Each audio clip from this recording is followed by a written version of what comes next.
Number 3. Christopher Case. In April 1991, life was good for Christopher Case. The 35-year-old managed artist at a music company in Seattle, Washington. He was successful at work, had good friends, and didn't have any known enemies. But things took a bizarre turn after Case visited San Francisco. On April 11th, Case visited the California city on business. He met a woman who shared his love of ancient music. They had dinner together. At some point during the night, the woman tried to seduce Case, but he wasn't interested. The woman told Case that she was a witch and would curse him. She said, "You'll be sorry and most likely be dead within a week." Case thought nothing of what the woman said and returned home to Seattle.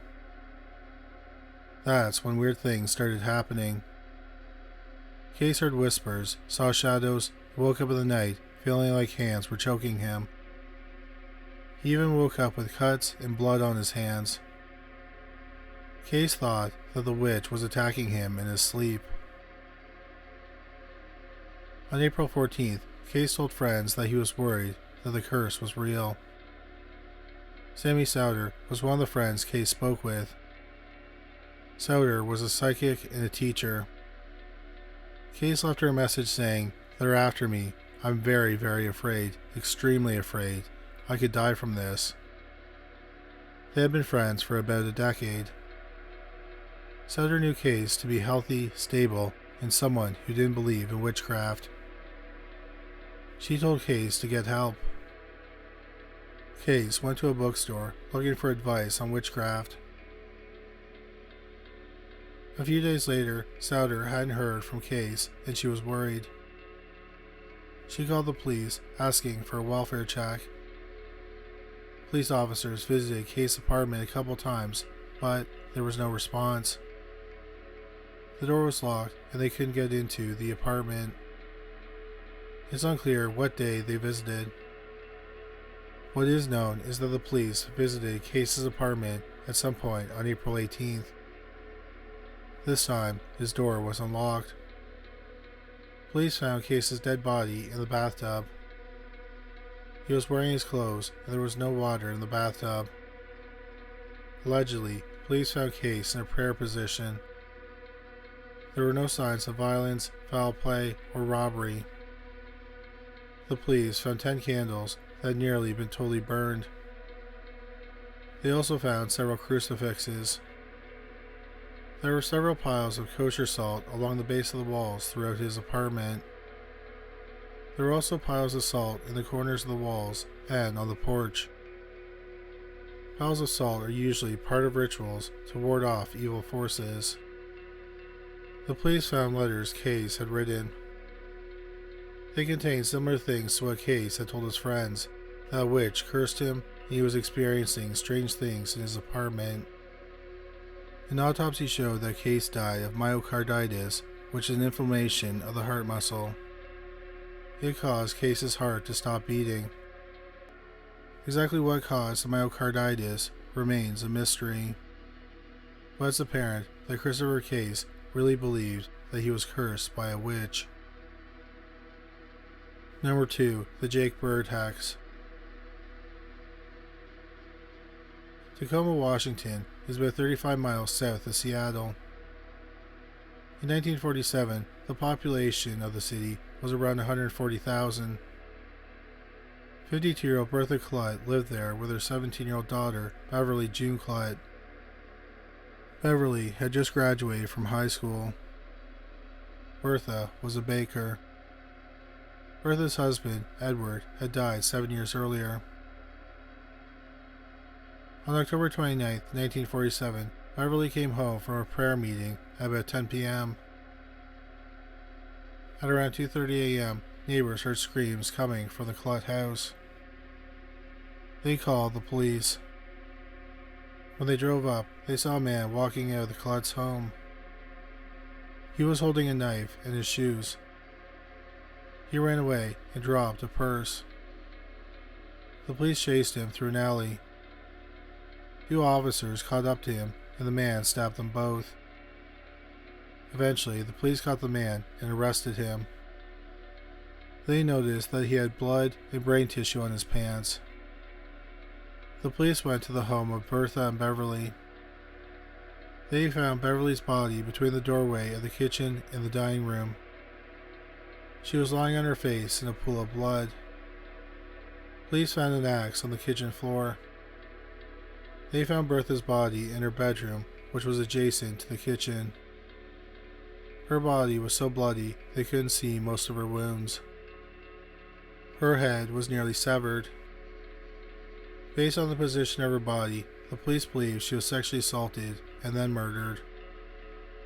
The man the police arrested was identified as 45-year-old Jake Bird. Before he left the scene, the police asked Bird what had happened.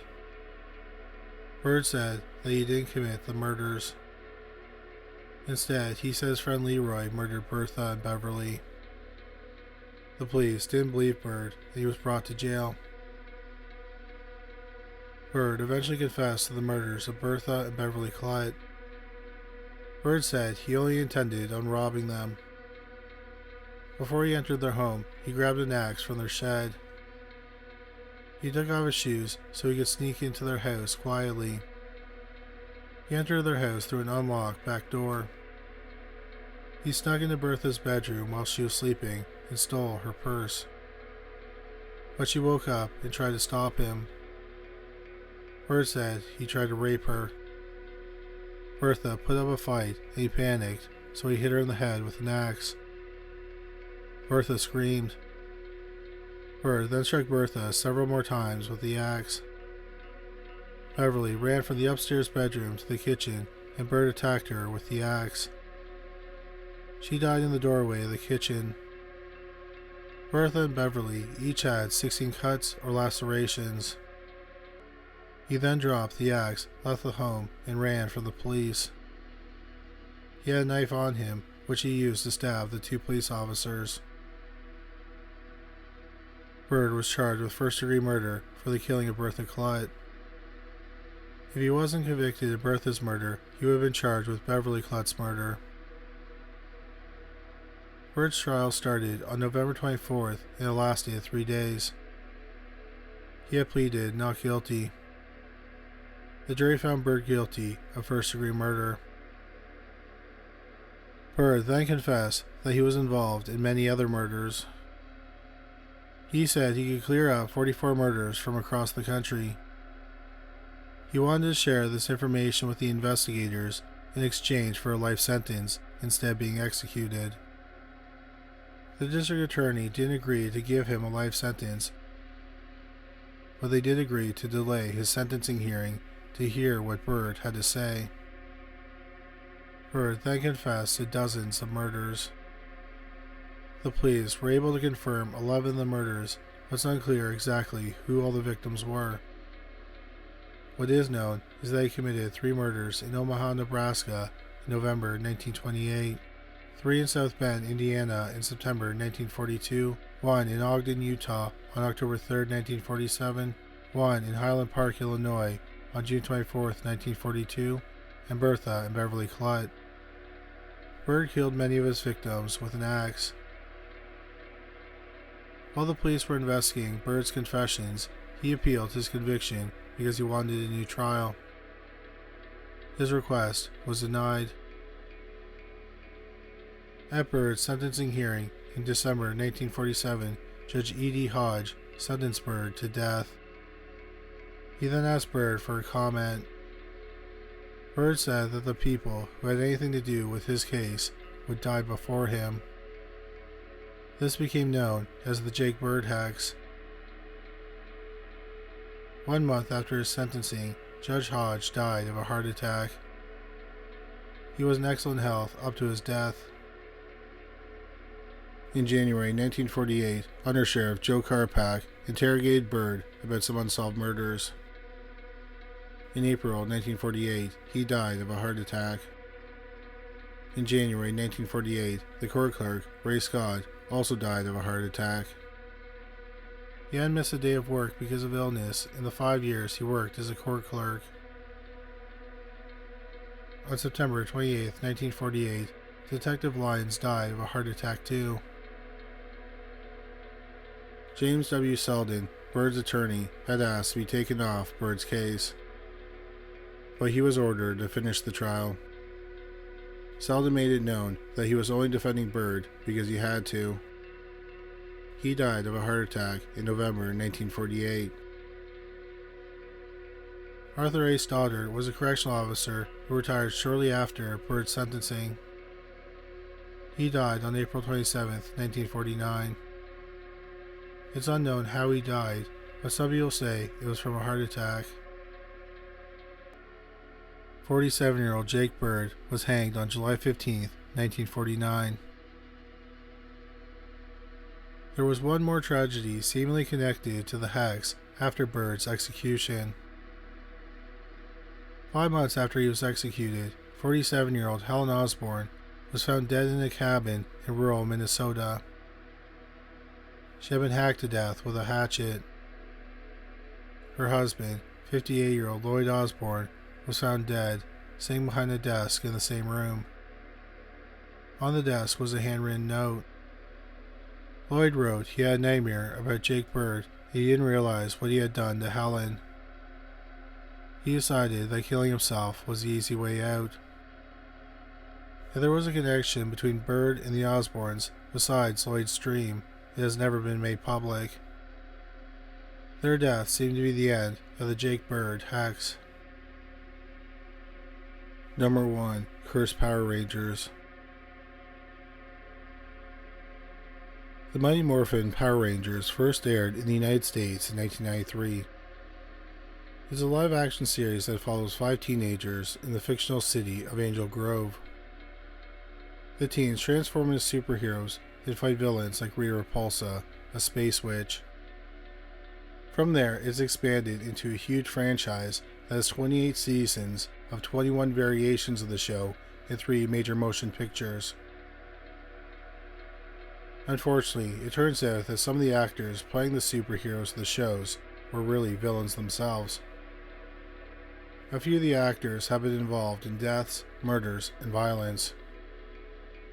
The horrible trend is called the Power Rangers Curse. First, here are some of the tragic deaths. Tui Trang was part of the original cast that played the Yellow Ranger. On September 3, 2001, she was riding in a car in California. Someone else was driving. The car swerved off the road and hit a rock face. Sadly, Trang did not survive. She was just 27 years old. Bob Papenbrook was a voice actor on many of the Power Rangers seasons. He died of lung cancer at the age of 50 on March 17, 2006. Machiko Soga was a voice actor and played several roles in the series, including Rita Repulsa. Soga died of pancreatic cancer on May 7, 2006. She was 68 years old. Edward Lawrence Albert played Mr. Collins in Power Rangers Time Force. That was the 9th season of the Power Rangers, which aired in 2001. On September 22, 2006, Albert died of lung cancer. He was 55 years old. Heather Rutter played the White Mystic Ranger in Power Rangers Mystic Force. That was the 14th season in 2006. She received a diagnosis of a brain tumor in 2010. Sadly, she died just 2 weeks later on July 20th, 2010. She was 55 years old. Robert L. Manahan voiced the character Zordon in Mighty Morphin Power Rangers. The 43-year-old died from a heart aneurysm on June 30th, 2000. Richard Janelli played Ernie in Mighty Morphin Power Rangers. The 47-year-old died of a heart attack on December 30th, 2008. Eric Ray Frank played the role of David Trueheart. He was the long-lost brother of Tommy Oliver on Power Rangers Zeo. This was the 4th season of the franchise in 1996. Frank died on April 16, 2001 from an unspecified cause. He was only 29 years old. And now, here are 3 stories of murder and violence. Just a heads up, the first one deals with domestic violence. Will Mangasiva played Shane Clark, the Red Wind Ranger, in the 11th season of the show. The first episode of the 11th season, which was called Power Rangers Ninja Storm, aired in 2003. Mangasiva was born in Samoa and later lived in New Zealand. Mangasiva met Liz Sadler on Instagram in October 2016. They married in spring 2018. They each had a daughter from a previous relationship. Sadler's 7-year-old daughter, Layla, lived with them. In May 2019, Mangasiva and Sadler visited Wellington, New Zealand. On the night of May 11th, Mangasiva was drunk, angry, and he beat Sadler in their hotel room. He hit her head against the wall and she started bleeding. In a daze, she ran into the shower, but Mangasiva kept punching her as she bled in the tub. She then went to the hospital. Mangasiva was found dead by suicide in the hotel room in the early morning. He was 38 years old. After he died, Sadler revealed dark truths about their relationship. 2 weeks before he died, Mangasiva was sentenced to 70 hours of community work and 6 months of supervision for assaulting his wife. The incident happened in June 2018 after the two of them were at a restaurant with friends. Mangasiva got mad about something Sadler said and he kicked her under the table. Sadler left the restaurant and went home. At around 11 p.m., Mangasiva arrived home, drunk. He woke up Sadler, spat in her face, and said they wouldn't be going together on an upcoming trip to Australia. Mangasiva went downstairs and had another drink. While Mangasiva was downstairs, Sadler hid their passports. Mangasiva found out that she hid them and got mad. He grabbed her arms and then hit himself in the face. Then he grabbed her neck and put her in a headlock. He then punched himself in the face again. Sadler said she would call the police, but Mangasiva threw her phone and broke it. Sadler took a taxi to the police station and had bruises on her face and her neck. Mangasiva's lawyer said that his behavior was out of character. But the lawyer also said that Mangasiva had finished an anti-violence program, was seeing a therapist for alcoholism, and was in couples counseling. Mangasiva was sentenced to 70 hours of community work and 6 months of supervision. The judge said that if Mangasiva did anything like that again, he'd face strangulation charges. At the time of his sentencing, Mangasiva's name, in this case, was kept secret to the public. Sadler couldn't talk about the abuse in public until the court order was lifted. The day it was lifted, she spoke to the media about her abuse. Sadly, this was not the only time there was violence in their relationship. In 2017, Mangasiva lost his license for drinking and driving, but he got on his motorcycle anyway. Sadler tried to stop him from driving. Mangasiva got angry and he drove over her foot. Sadler's leg and foot were burned. Sadler had also suffered 3 concussions from Mangasiva's attacks. He had also threatened to hurt Sadler's daughter. Layla, Sadler's young daughter, sometimes witnessed the domestic violence. Mangasiva told Layla that he would kill her mother or himself if she went to the police. Sadler's father noticed holes in the walls around his daughter's home and would see bruises on her face. She would say that Mangasiva was sorry and it wouldn't happen again, but sadly it did. Sadler's father tried to intervene, but he feared that Mangasiva would stop him from seeing his daughter and granddaughter. Sadler said she went public with her story because she wants other women to get help or to get out. She said she kept silent for too long and made excuses to protect him.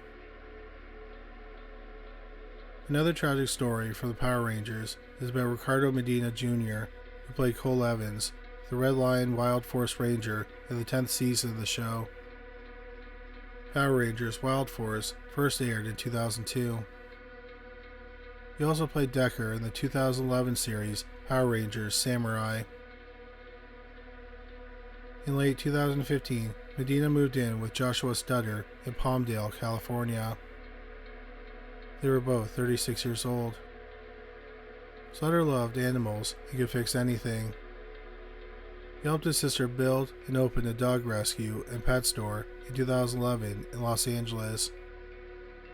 It was called Lucky Puppy. Sutter loved caring for the dogs at the store. Medina was hired to care for the animals at Lucky Puppy, but he was let go after he threatened to release the dogs into the wild. On January 31st, 2015, Sutter was on the phone with his father, talking about growing organic vegetables to feed the dogs. Minutes later, just before 4 p.m., Medina and Sutter got into an argument over Medina's girlfriend. Allegedly, Sutter didn't want her at their apartment. Medina and Sutter got into a physical fight. Then Medina went to the bedroom with his girlfriend. Sutter forced Medina's bedroom door open. Medina stabbed Sutter multiple times in the abdomen with a sword that he kept in his room. Afterward, Medina called 911. Sutter was taken to the hospital and he was pronounced dead. Medina was immediately arrested and then later released because of a lack of evidence. He was arrested again less than a year later. He claimed he acted in self-defense. In March 2017, Medina pleaded guilty to voluntary manslaughter and he was sentenced to 6 years of prison. There are rumors that Medina has already been released from prison, but that information is unclear. Skylar De Leon was a childhood actor. At 14 years old, she appeared in one episode of the Mighty Morphin Power Rangers. She was an extra in the 1993 episode Second Chance. Her career as an actor was rocky because she couldn't remember her lines. She later turned to a life of crime and spent time in jail for burglary. Skylar De Leon married Jennifer Henderson in 2002. This was before Skylar came out as a transgender woman. In early November 2004, Jennifer and Skylar were living in Long Beach, California. They saw an advertisement for a 55-foot yacht. The sellers were 47-year-old Jackie and 57-year-old Tom Hawks. They were a married couple from Arizona and they had lived on the yacht for a couple of years. They named their yacht Well Deserved. Tom was a retired probation officer and Vietnam veteran. He spent decades saving money for his dream to live on a boat in retirement. Jackie was a homemaker and gym rat herself. They lived a life of adventure together. But in 2004, they decided to sell their boat to spend more time with their grandchild. The asking price was $440,000. The De Leons responded to their ad. At first, Jennifer met up with the Hawks. She brought their 9-month-old baby to gain their trust. They agreed to meet the following week for a test sale on November 15th. Skylar met the Hawks in Newport Harbor. Skylar brought along Alonzo McChain and John Fitzgerald Kennedy. Skylar had met McChain when she was in jail for burglary. McChain was a guard at the jail and they became friends. Kennedy and the De Leons got in touch through a mutual friend. She roped them into this murder and robbery plot by promising them money. Once on the ocean, McChain threatened Jackie in the kitchen with a stun gun. Skylar and Kennedy overpowered Tom in the lower area of the boat. They handcuffed them in the bedroom. They were taken up to the main cabin to sign a document that would transfer ownership of the boat to Skylar. Then the Hawks were tied together and then tied to an anchor. Tragically, the grandparents were thrown overboard. Their bodies have never been found. The Hawks' family and friends knew something was wrong. Tom's brother, Jim, went to Newport Beach and saw Well-Deserved parked in its usual spot. Jim was a retired police officer. The Hawks' car wasn't around and no one had heard from the couple. He left a note on the Well-Deserved with his phone number. Jennifer called Jim and said that they had paid for the boat in cash. Jim grew even more suspicious when he found out that there was no activity on the Hawks' bank account. If the Hawks had just made hundreds of thousands of dollars, they probably would have put it in their bank account. Jim called the police to report the couple missing. On November 27th, the police searched the yacht. They found a receipt for bleach and garbage bags dated November 17th. They tracked down the buyer of the bleach and the garbage bags. It was Jennifer DeLeon's father. On December 16th, the Hawks' abandoned car was found in Mexico. The police learned that Skylar was a convicted felon and she drove it there. The police looked at the paperwork for the sale of the yacht. Skylar and McChain signed it. The police interrogated Skylar. She openly told the police that she purchased the boat with drug money. On December 17th, the police arrested the De Leons on money laundering charges. The police searched the De Leons' home and found the Hawks' laptop and video camera. With all the evidence, the police were hot on their trail. Everything came together when McChain confessed to the murders. Ultimately, Skylar and Jennifer De Leon, Alonzo McChain, and John Fitzgerald Kennedy were charged with the murders. Jennifer De Leon went to trial in November 2006. She was found guilty of 2 counts of first-degree murder and murder for financial gain. She received 2 consecutive life sentences without the possibility of parole. John Fitzgerald Kennedy went to trial in 2018. He was convicted of first-degree murder and murder for financial gain. He was sentenced to death. He is currently on death row at San Quentin State Prison. The death penalty was suspended in California in 2018. In 2019, Alonzo McChain pleaded guilty to 2 counts of voluntary manslaughter. He was sentenced to 20 years in prison as part of a plea deal. He was a key witness at Skylar De Leon's trial. While awaiting trial, Skylar was charged with another murder. When the police had searched her home in the Hawks case, they found an interesting business card. It belonged to a Los Angeles police officer who had liaisons with police in Mexico. The police officer was investigating the murder case of 45-year-old John Jarvie. Jarvie was found dead in Mexico in 2003. His throat had been slit. It turned out that Jarvie and Skylar knew each other. They had served time in jail together and stayed in touch when they were released. In 2003, Skylar convinced Jarvie to join her in a business deal. Jarvie ended up giving Skylar $50,000 in cash. They met in Mexico for the so-called business deal, but Jarvie ended up being killed. Skylar went to trial in October 2008 for all 3 murders. She was found guilty on all 3 counts of first-degree murder and she was sentenced to death. 42-year-old Skylar De Leon is on death row at San Quentin State Prison. In all, at least 11 actors from Power Rangers have succumbed to the curse so far. Thank you so much for watching this video. We hope you found it interesting. If you did find it interesting, please make sure you subscribe. we'll have a new video about the paranormal every week. If you just discovered this channel, please make sure you check out our other channel, Criminally Listed. We have over 325 videos featuring bizarre but true crime stories. You can find it at youtube.com/criminally listed. We also have a podcast about cold cases that were eventually solved called Criminally Listed Presents Into the Killing. You can find it on Stitcher, Spotify, Amazon Music, and anywhere you find great podcasts. But that's all for today. Thanks again for watching.